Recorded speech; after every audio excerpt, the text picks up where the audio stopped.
قریب ہی ایک خصوصی بچوں کا اسکول تھا اور وہاں سے وہ اس سارے واقعے کا دوربینی جائزہ لیتا رہا۔ خیبر پختونخوا کے آئی جی پولیس نے بھی ملٹری حکام سے رابطہ کیا اور انہیں کہا کہ میرے پاس تربیت یافتہ لوگ ہیں، ہمیں اجازت دی جائے تاکہ پولیس کے جوان اندر جا کر بچوں کو بچا سکیں، لیکن پولیس کو کینٹ کی حدود میں داخل ہونے سے روک دیا گیا کہ یہ فوج کا معاملہ ہے اور فوج خود ہی اسے دیکھے گی۔ تقریباً 40 منٹ سے 1 گھنٹے کی تاخیر سے ایس ایس جی والے تربیلا سے آئے، انہوں نے کارروائی کی، لیکن اس وقت تک 100 سے زیادہ بچے جاں بحق ہو چکے تھے۔ ان فوجی مددگاروں کے بارے میں بھی یہی بتایا گیا کہ انہوں نے دہشت گردوں کے ساتھ ساتھ بچوں کو بھی گولیوں کا نشانہ بنایا۔ پروگرام کے شروع میں نے آرمی کے سابقہ کمانڈو مدثر اقبال کی جس ویڈیو کا ذکر کیا اس میں بھی یہی بات کی گئی ہے۔ زخمی بچوں کے ساتھ ہونے والے سلوک کا ذکر کرتے ہوئے انصاف نے بتایا کہ سی ایم ایچ قریب ہونے کے باوجود علاج مہیا کرنے میں اتنی تاخیر کی گئی کہ اس دوران بھی بہت سارے زخمی بچے اللہ کو پیارے ہو گئے۔ انصاف نے جنرل باجوہ سے ایک سوال بھی کیا کہ وہ بتائیں کہ اس حادثے میں کتنے فوجی افسروں کے بچے شہید ہوئے۔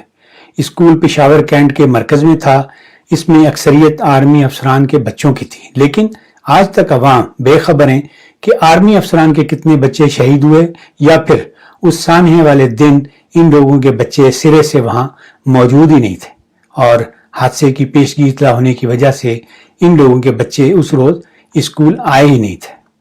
مجھے نہیں لگتا کہ جنرل باجوہ اس چبھتے ہوئے سوال کا جواب دینا چاہیں گے، ویسے بھی وہ اس وقت آپریشن رد النواز میں مصروف ہیں، ان کے پاس ان بچوں کی شہادتوں کا حساب کتاب لگانے کا وقت کہاں ہے۔ اس مجرمانہ نااہلی کے خلاف سب سے پہلی آواز فوج کے سابقہ چیف جنرل اسلم بیگ نے اٹھائی کہ ٹروپس 1 گھنٹے تک آرڈر کا انتظار کرتے رہے، مگر کوئی آرڈر دینے والا نہ تھا اور نہ انہوں نے خود کوئی کارروائی کی۔ جنرل اسلم بیگ کا کہنا تھا کہ یہ صریحاً کمانڈ فیلئر ہے۔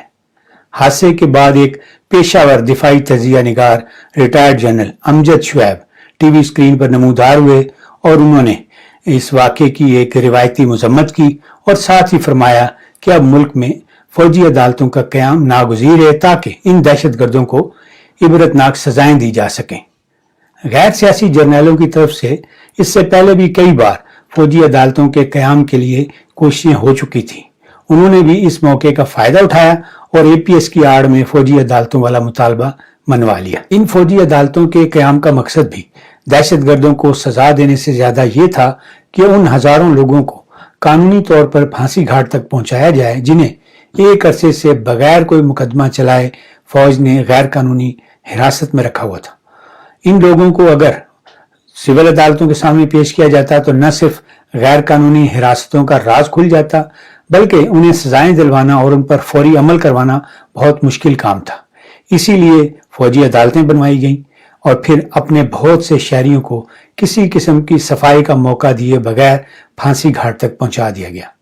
اس ساری نام نہاد مقدمہ بازی میں پشاور ہائی کورٹ کے چیف جسٹس یحییٰ آفریدی نے بھی بہت تعاون کیا اور جن لوگوں نے ہائی کورٹ میں فوجی عدالت کی جو سزائیں تھیں ان کے خلاف اپیلیں کی تو ان میں سے زیادہ تر کی اپیلیں مسترد کر دیں۔ کچھ فیصلوں میں جسٹس یحییٰ نے قانون کی دھجیاں بکھیرتے ہوئے یہ بھی لکھا ہے کہ ان مجرموں کے خلاف کوئی انڈیپینڈنٹ ایویڈنس نہیں دی جا سکی، لیکن چونکہ انہوں نے فوجی عدالت میں جرم کا اقرار کیا اس لیے میں ان کی اپیلیں مسترد کرتا ہوں اور فوجی عدالت کی سزائیں بحال رکھتا ہوں۔ یہی جسٹس یحییٰ آفریدی ان دنوں سپریم کورٹ میں جرنیلی انصاف تقسیم کرنے میں مصروف ہیں۔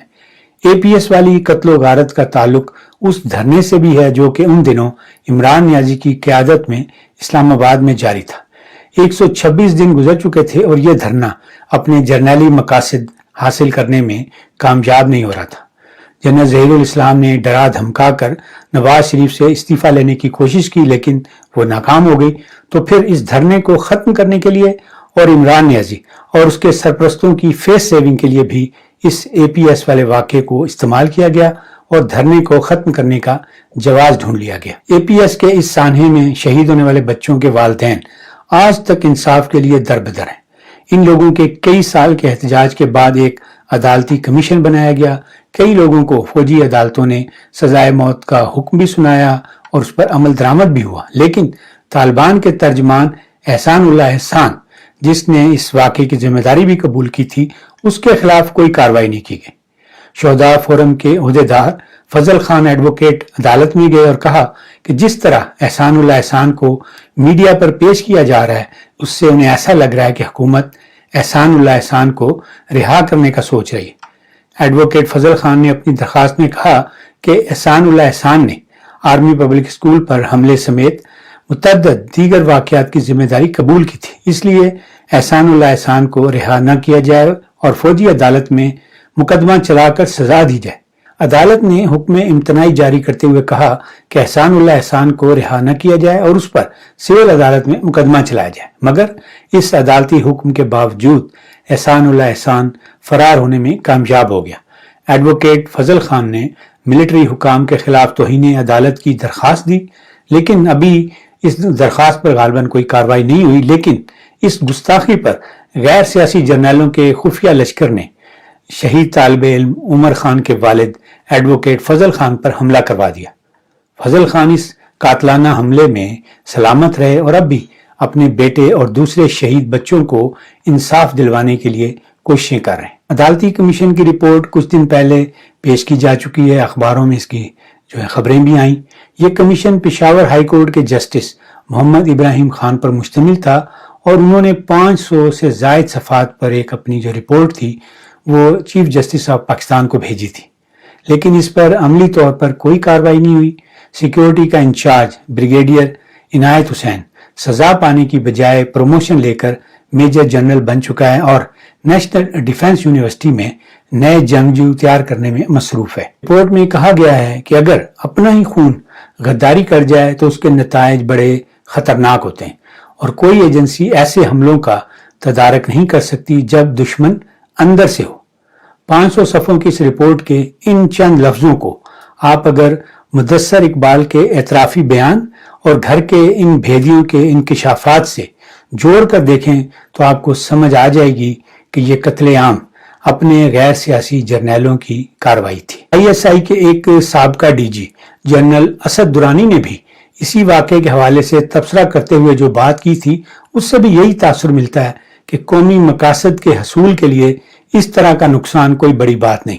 اب اسی تناظر میں آپ بے نظیر کی شہادت پر غور کر لیں،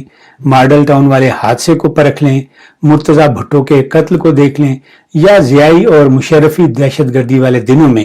اپنے اپنے شہر میں ہونے والے خودکش دھماکوں کے بارے میں سوچ بچار کریں تو آپ کو سمجھ آ جائے گی کہ یہ جو دہشت گردی ہے، اس کے پیچھے وردی ہے والا نعرہ جو اس وقت پورے پاکستان میں گونج رہا ہے، اس میں کتنی صداقت ہے۔